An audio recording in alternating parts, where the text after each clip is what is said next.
And so another year is in the books, with 2023, the year of Barbenheimer, now ending. It was a dramatic one for entertainment, with shelved movies, cancelled stars, surprising hits and misses, and dual strikes that brought the industry to a standstill for many months. Nevertheless, there were plenty of great movies, so here's JoBlo's official top 10 for the year. Now, before we start, there are a few honorable mentions to get out of the way. One is Godzilla Minus One, which to me stands as one of the greatest monster movies ever made, and the success of this film goes to prove that, hey, audiences who like tentpole movies, they don't mind subtitles. So go ahead, put out more Japanese and Chinese and Korean films on the big screen where they belong, in theaters. Also, Mission Impossible Dead Reckoning Part 1, a surprising box office disappointment, and the next film is actually dropping Dead Reckoning from the title because I guess they're trying to distance themselves, but it was still an expertly assembled action film with some of the best stunt work and style of the year. I also thoroughly enjoyed Creed 3 as well as Greta Gerwig's Barbie, with both just falling a tad short of making my top 10. At the same time, other films like Bradley Cooper's Maestro, American Fiction, and a whole slew of others are also worth checking out this holiday season. But without further ado, here are the JoBlo top 10 movies. Number 10, John Wick Chapter 4.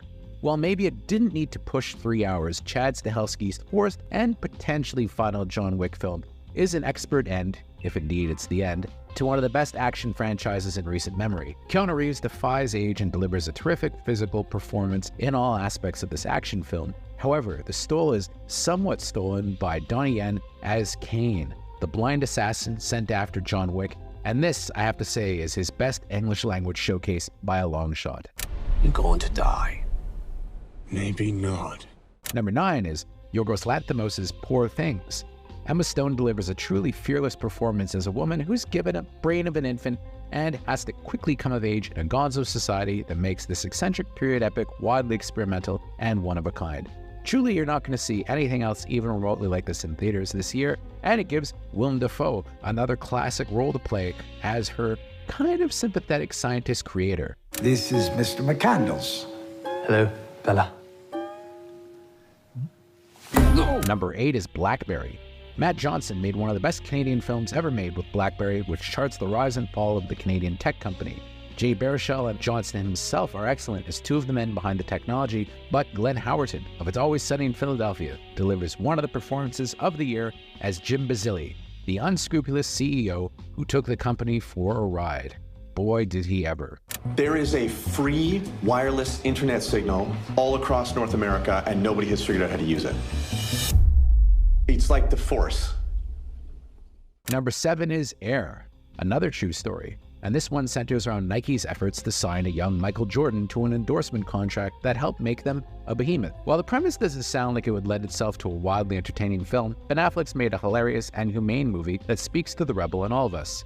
Also, it's always fun to see Ben Affleck and Matt Damon together on screen. I hope this starts the beginning of Matt and Ben 2.0. Don't change that now. For a rookie, Yes. who's never set foot on an NBA court. That's the literal definition of rookie, yeah. Number 6 is Killers of the Flower Moon.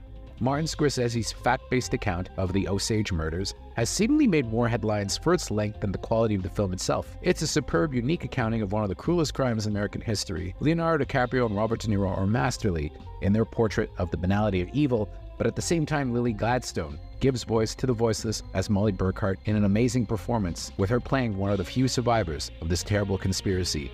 I mean, Martin Scorsese is a master. If he needs to take 3.5 hours to tell a story as epic as this, I say, let him do it. Money flows freely here now. I do love that money, sir. Number 5, one of the greatest superhero movies ever made, SpiderMan Across the Spider-Verse. These animated Spider-Man movies will go down in history as absolute boundary pushers. While many complain that the superhero genre is fatigued, this was still a major hit, as was James Gunn's Guardians of the Galaxy Volume 3. And those movies both prove that creativity and originality lend themselves well to any genre. God, I cannot wait for the next Spider-Man Across the Spider-Verse film. These are the best Spider-Man movies ever made, and they're absolutely superb. And then I looked at my uncle and... Let me guess. He died? Number 4 is Memory. What's Memory? I bet that's the question you're all asking yourselves right now. Memory is a low-budget character drama starring Jessica Chastain and Peter Sarsgaard, which hasn't come out in theaters yet, but is in the middle of a very small awards qualifying run in places like New York and LA. It should start to open more in January. While it doesn't have the benefit of a major studio behind it, it's a heart-wrenching story centered around how two people manage to fall in love despite the fact that one of them has early onset dementia. Now, it sounds very depressing, but it's actually not, and Skarsgård delivers one of the greatest performances of the year. Hi, welcome back. The usual for you? Oh, yeah. What's the usual? I don't know.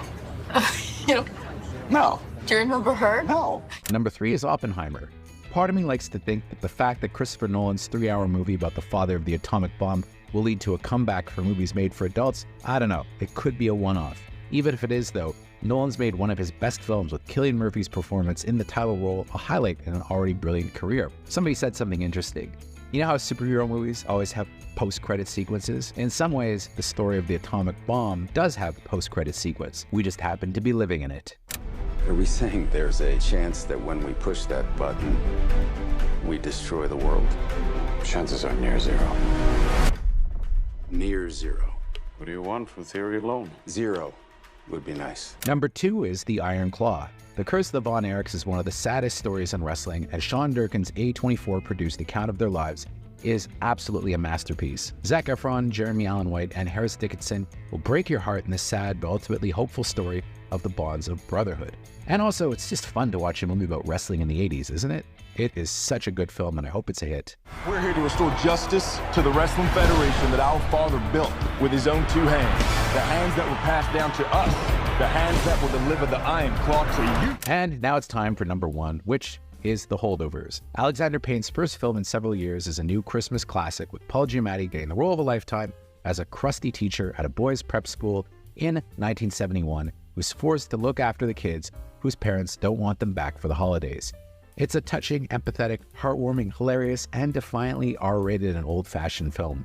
It's like a lost movie from the 70s you'll want to watch again and again, especially around the holidays, with it being a new Christmas classic. I can't fail this class. Oh, don't sell yourself short, Mr. Coates. I truly believe that you can.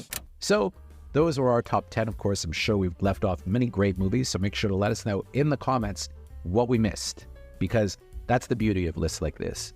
They always inspire conversations, and we want to know what your top 10 are, so make sure to let us know.